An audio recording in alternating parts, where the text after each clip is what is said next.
എന്റെ പൊന്നു മക്കളെ, നിങ്ങൾ ദൈവത്തെ ഓർത്തിട്ട് ദേവസ്ഥാനങ്ങളിൽ പോയിട്ട് പ്രാർത്ഥിക്കണം എന്നുള്ള വിചാരമൊക്കെ അങ്ങ് വിട്ടേര്. കാരണം വേറെ ഒന്നുമല്ല, ധർമ്മസ്ഥല എന്ന് പറയുന്ന ഒരു സ്ഥലം ഒരു പ്രേത നഗരമായിട്ട് മാറിക്കൊണ്ടിരിക്കുകയാണ്.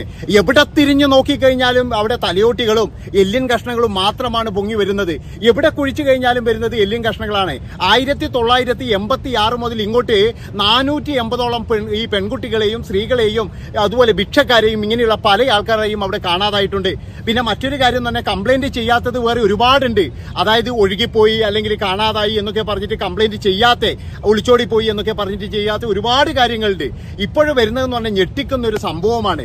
അതായത് ഇത്രയും ആൾക്കാരെ കൊലപ്പെടുത്തി കുഴിച്ചു മൂടിയിട്ടും ആരും അറിഞ്ഞില്ല, ആരും കേട്ടില്ല. എടോ, നമ്മള് ഇന്ത്യ മഹാരാജ്യത്ത് തന്നെയാണോ ജീവിക്കുന്നത്? അതായത് കർണാടക പോലീസിനെ അങ്ങ് വിട്ടുകള. എന്നാലും ഞാൻ ചോദിക്കുന്നത്, ഇവിടെ ഒരു നിയമ സംവിധാനമില്ലേ? അവരെ പോലും വെല്ലുവിളിച്ചുകൊണ്ട് ഒരു അമ്പലത്തെ ചുറ്റിപ്പറ്റിയിട്ട് ഇമാതിരി തോന്നിയവാസം കാണിക്കുമെന്ന് പറഞ്ഞു കഴിഞ്ഞാൽ അവിടെയുള്ളവന്മാർ ഏത് ബില്ല ഗൗണ്ടറായാലും ശരി അവനെയൊക്കെ ഓടിക്കേണ്ട സമയം കഴിഞ്ഞില്ലേ? അതാണ് ഞാൻ പറയുന്നത്. നമ്മളൊക്കെ ഇവിടെ നിന്ന് പറഞ്ഞാൽ മൂകാംബിക, ഉടുപ്പി, ധർമ്മസ്ഥല എന്നൊക്കെ പറഞ്ഞിട്ട് ഒരുപാട് പേര് പോകുന്നുണ്ട്. എന്റെ പൊന്നു മക്കളെ, സ്ത്രീകളെ നിങ്ങൾ സൂക്ഷിച്ചോ. അതായത് നിങ്ങൾ ഇപ്പോൾ സുരക്ഷിതമല്ല. ഇന്നലെ ഇപ്പോഴെന്ന് പറഞ്ഞു കഴിഞ്ഞാൽ ഒരു ചെങ്ങാതിയുടെ വീഡിയോ കണ്ടപ്പോഴേ, അതായത് ഹോട്ടൽ റൂമെന്ന് വരെ അപ്രത്യക്ഷമാകുന്ന യുവതികള്, ഫാമിലിയോടുകൂടി പോയവര്, അവിടെ നിന്ന് പറഞ്ഞാൽ കുറച്ച് കഴിയുമ്പോൾ യുവതിനെ കാണുന്നില്ല, ഇല്ലെങ്കിൽ കുഞ്ഞുങ്ങളെ കാണുന്നില്ല.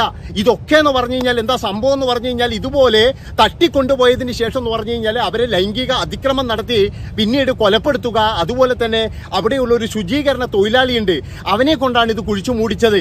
ആദ്യമൊക്കെ എന്ന് പറഞ്ഞാൽ ഇത് വേറൊരുത്തനാണ് കുഴിച്ചു മൂടുന്നത്, അവനെ പിന്നീട് കാണാതായി. ഇനി അവനെയും കൊന്നു കളഞ്ഞതാണോ എന്നറിയില്ല. അത് കഴിഞ്ഞതിന് ശേഷം മറ്റൊരുത്തിനെ ഏൽപ്പിക്കുന്നത്, അവനെ ഭീഷണിപ്പെടുത്തിയിട്ട് ഇതിങ്ങനെ ചെയ്യിച്ചു കൊണ്ടുവരികയാണ്. 10-17 വർഷം അവനവിടെ ജോലി ചെയ്തു. അതിനുശേഷം എന്ന് പറഞ്ഞാൽ അവന് ഭ്രാന്ത് പോലെയായി. അതായത് അവന്റെ കൂടെയുള്ള ഒരുത്തനെ ഇതുപോലെ മറ്റൊരാളെ കുഴിച്ചു മൂടാൻ പറയുന്നു, അവൻ കുഴിച്ചു മൂടുന്നു, അവൻ പിന്നീട് തന്നെ മദ്യത്തിന് അടിമയാകുന്നു, അവനെ പിന്നീട് എന്ന് പറഞ്ഞു കഴിഞ്ഞാൽ ജീവൻ ഒടുക്കിയ നിലയിൽ കാണുകയാണ്. അപ്പോ എന്ന് പറഞ്ഞു കഴിഞ്ഞാൽ ഇവര് തന്നെ കൊലപ്പെടുത്തുന്നതാണ് എന്നാണ് പറയുന്നത്. ഇത് കേട്ടപ്പോൾ ശരിക്കും പറഞ്ഞു കഴിഞ്ഞാൽ ഇപ്പൊ കർണാടകത്തിൽ കാലുകുത്താൻ തന്നെ ഭയപ്പാടാണ് നമുക്ക്. അവിടെ ഒരാൾ പോലും സുരക്ഷിതമല്ല. ഈ ധർമ്മസ്ഥല എന്ന് പറയുന്ന സ്ഥലം എന്ന് പറഞ്ഞു കഴിഞ്ഞാൽ ഒരു ക്ഷേത്ര നഗരമാണ്. ഓരോ ദിവസവും എന്ന് പറഞ്ഞു കഴിഞ്ഞാൽ ആയിരക്കണക്കിന് ഭക്തരാണ് അവിടെ വരുന്നത്. ഇന്ത്യയുടെ പല ഭാഗത്തു നിന്നും ഭക്തർ വരുന്നുണ്ട്. അത് മാത്രവുമല്ല, കർണാടക ഗവൺമെന്റ് തന്നെ ഒരു വലിയൊരു പൈസ ഉണ്ടാക്കി കൊടുക്കുന്ന ഒരു സംഭവമാണ് ഈ ഉടുപ്പി ആയാലും അതുപോലെ തന്നെ ഈ ധർമ്മസ്ഥലമായാലും പിന്നെ എന്ന് പറഞ്ഞാൽ മൂകാംബികയായാലും ഒക്കെ. അപ്പൊ എനിക്ക് തോന്നുന്നത് എന്താണെന്ന് വെച്ച് കഴിഞ്ഞാൽ അവിടെയുള്ള എല്ലാ ക്ഷേത്രങ്ങളെ പറ്റിയിട്ട് ഒരു അന്വേഷണം നടത്തണം.